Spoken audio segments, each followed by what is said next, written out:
김정은 국무위원장이 내놓은 대남 대미 입장을 보셨는데요. 이번 메시지가 한반도 정세에 어떤 영향을 미칠지 통일부 출입하는 지성림 기자와 함께 얘기 나눠보겠습니다. 어서 오세요. 네, 안녕하세요. 네, 먼저 우리 국민 입장에서는 남북 관계가 가장 큰 관심사이기 때문에 먼저 김 위원장의 대남 메시지부터 살펴보겠습니다. 핵심 내용부터 소개해 주시죠. 네, 김 위원장은 우선 현재 남북 관계에 대해서 4.27 판문점 선언 발표 이전으로 돌아갔다고 평가했습니다. 그러면서 남측 당국이 방역 협력, 개별 관광 같은 비본질적인 문제를 제안하면서 남북 관계 개선에 관심이 있는 듯한 인상을 주고 있다고 지적했는데요. 한마디로 북한 입장에서 우리 정부가 계속해서 제안하고 있는 코로나19 방역 협력과 같은 것은 본질이 아니란 얘기입니다. 김 위원장은 남측이 첨단 군사장비 반입과 한미연합 군사훈련을 중지하라는 자신들의 요구를 계속 외면한다면서 남북 합의 이행에 역행하고 있다고 주장했습니다.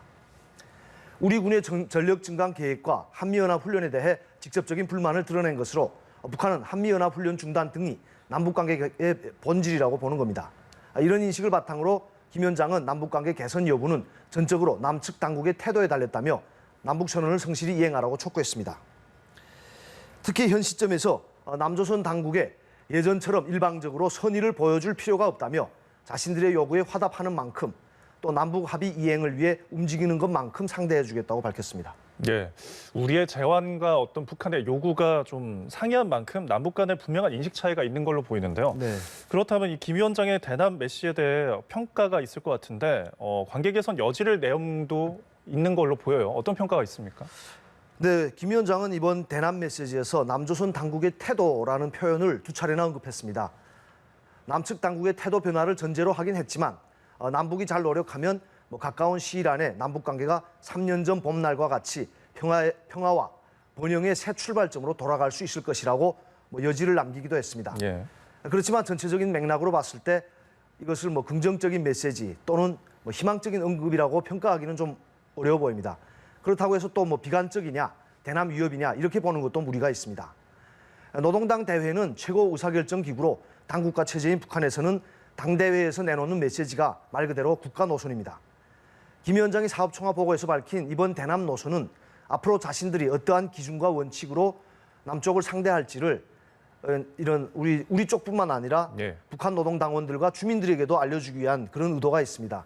따라서 이번 메시지는 남측이 노력하지 않으면 우리도 더는 선의를 보일 생각이 없고 또 남측의 태도 변화가 있으면 우리도 대화 협상에 나설 수 있다.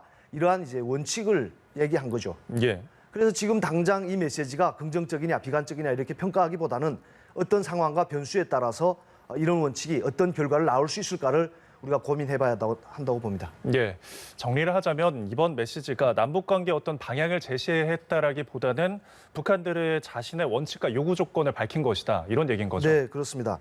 그러니까 이런 비유가 적절할지는 모르겠지만 엄청 알콩달콩 지냈던 연인이 있는데요. 예. 한쪽은 상대방에게 계속 잘하자고 잘 지내자고 하는데 한쪽은 상대방에게 불만이 있습니다. 그래서 예. 자신의 불만을 이렇게 확실하게 밝힙니다. 그러면서 일단 지금 우리가 완전히 헤어진 건 아니다. 당신의 태도 변화가 있다면 우리 관계는 예전처럼 되돌아갈 수 있다. 예. 하지만 내가 변하지 않으면 나도 어쩔 수 없어. 이렇게 얘기를 하는 거죠. 이런 상황과 비슷하게 남북 관계가 희망적이냐 아니면 완전히 파탄난 것이냐 이렇게 예단할 수가 없는 거죠. 예. 현재로서는 북한이 문재인 정부에 공을 넘긴 상태다. 이렇게 평가하는 게 적절할 것 같습니다. 예. 더 현실적으로 평가한다면 북한의 명분 쌓기라고 볼 수도 있는데요. 김 위원장이 한미연합 훈련에 대한 불만을 얘기한 만큼 오는 3월 한미연합 훈련이 남북관계 분수령이 될 것 같습니다. 2018년 이후에 한미훈련은 최대한 북한을 자극하지 않는 범위에서 진행돼 왔는데요. 그리고 작년에는 코로나 때문에 진행이 되지 않았습니다. 그래서 북한이 바이든 정부 출범을 앞두고 남측의 한미훈련 완전 중단을 압박하는 거다 이렇게 볼 수가 있겠습니다. 예. 그럼 이어서 미국을 향한 메시지를 살펴보겠는데요. 이번에는 새로운 제안이나 요구 조건은 보이지 않는다라는 해석이에요. 네, 남측에는 관계 개선의 여지를 좀 남기기도 했지만 미국에는 좀 더 강하게 얘기했다고 볼 수 있습니다.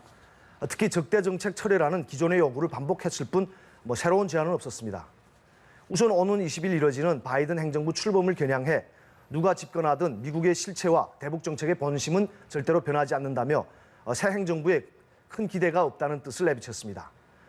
특히 미국을 혁명 발전의 기본 장애물, 최대 주적이라고 규정하며 미국을 제압하고 굴복시키는데 대외 활동에 초점을 맞추라고 외교관들에게 이제 강조했습니다.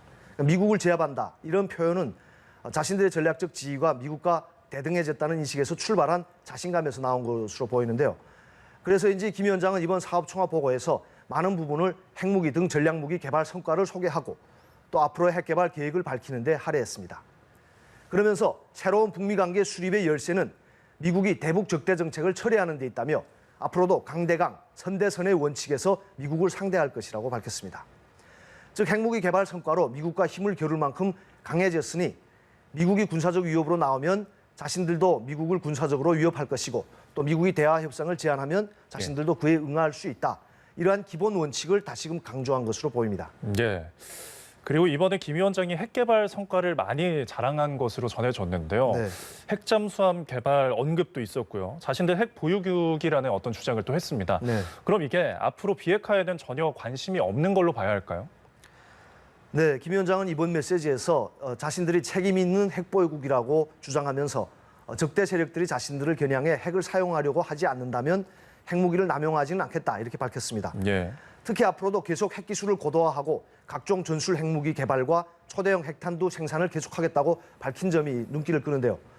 이런 맥락에서 북한이 바이든 행정부와 대화를 하더라도 비핵화 협상보다는 핵 군축 회담을 시도할 가능성이 크지 않냐 이렇게 전망할 수 있겠습니다.